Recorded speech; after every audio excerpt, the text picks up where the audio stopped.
welcome back. Today I'm making cookies. There's a cookie exchange at work, and when I asked my sister what cookies I should make, she said the cream wafers, because when my mom makes them every year, they're so good and we love them.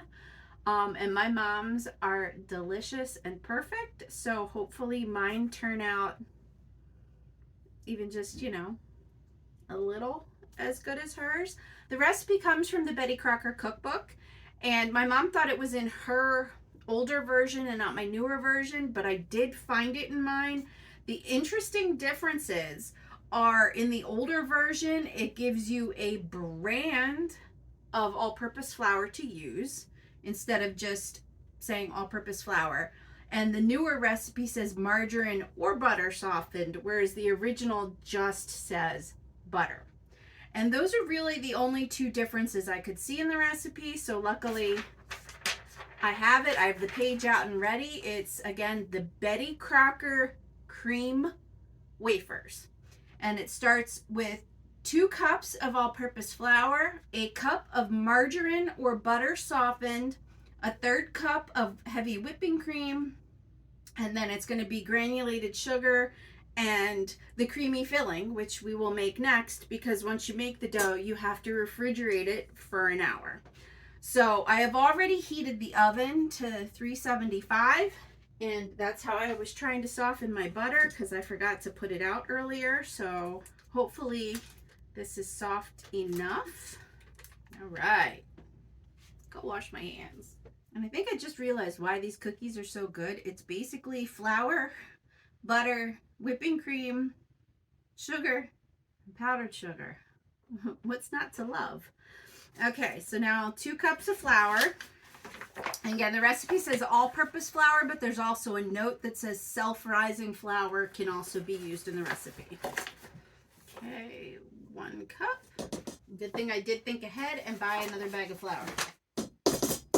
All right, and to that, we're going to put 1/3 cup of heavy whipping cream. We are too.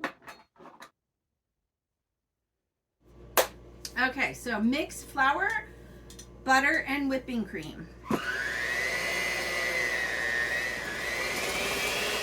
And as per usual, when I bake, I am making a complete mess. Here, I'm going to wash my hands again and mix this by hand. Clean towel out. Okay, yeah, it does seem to be taking better by hand.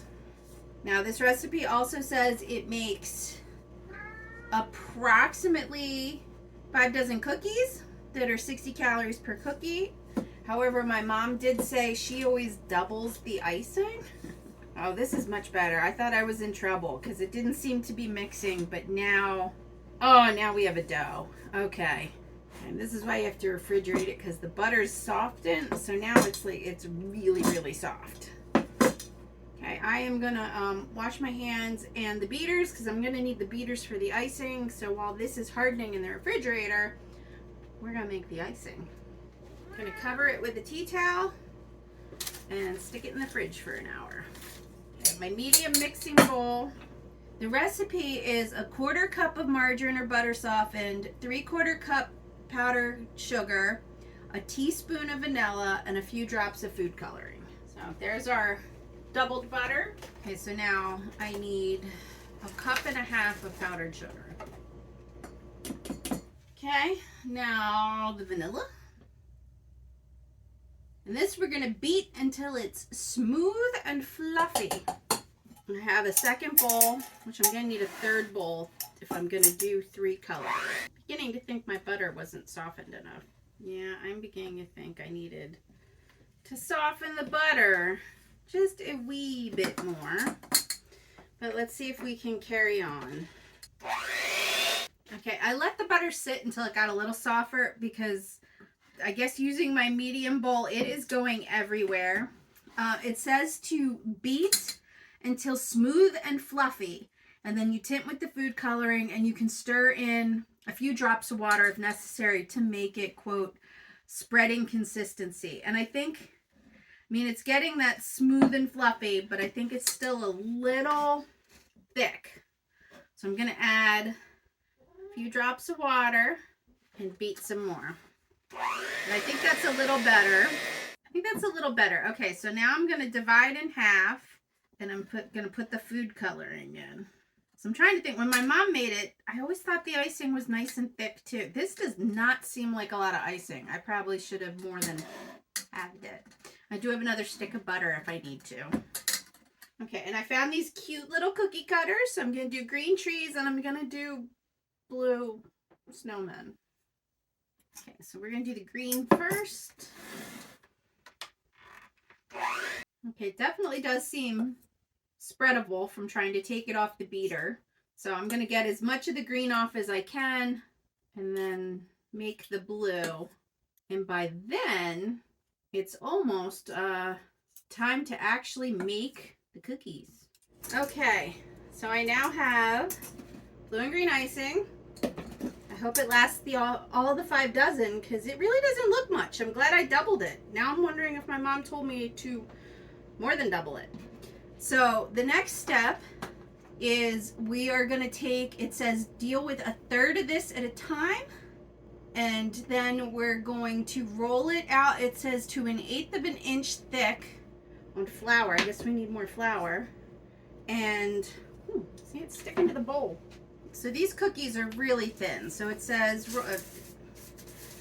cloth covered flour. So I'm just going to do it on top of wax paper here. And you're supposed to keep it refrigerated between rolling it out. Okay, that's about 1/3. Okay, rolling pin. And let's see if we can, I'm so glad I got a rolling pin, as I could not roll this out. There you go. All right, some stabilization. No wonder my sister wanted me to make these cookies. She made them the year of the lockdown. This is probably her revenge. All right, I got the metal rolling pin so it wouldn't stick. They seem kind of thin. I don't know. Okay, again, this is where I should do the recipes first before I record them, so I have everything down. But when it comes to 5 dozen cookies, I don't want those hanging around. Okay, let's try some trees, because then you're going to put it on the sugared paper, because we're going to have to sugar both sides.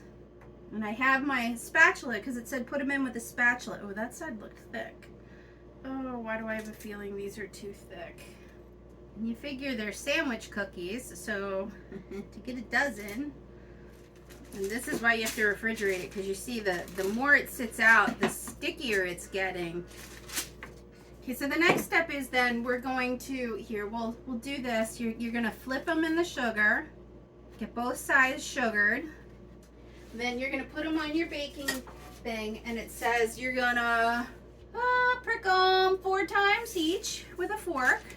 I have a fork. Apparently mine are tiny. Yeah, I don't know. So I'm going to do that. I'm going to transfer these to here. I'm going to prick them on with the fork, and then you put them in for 7 to 9 minutes. It says until set, but not brown. So I'll be back here when I have a couple more rolled out and we're ready to ice.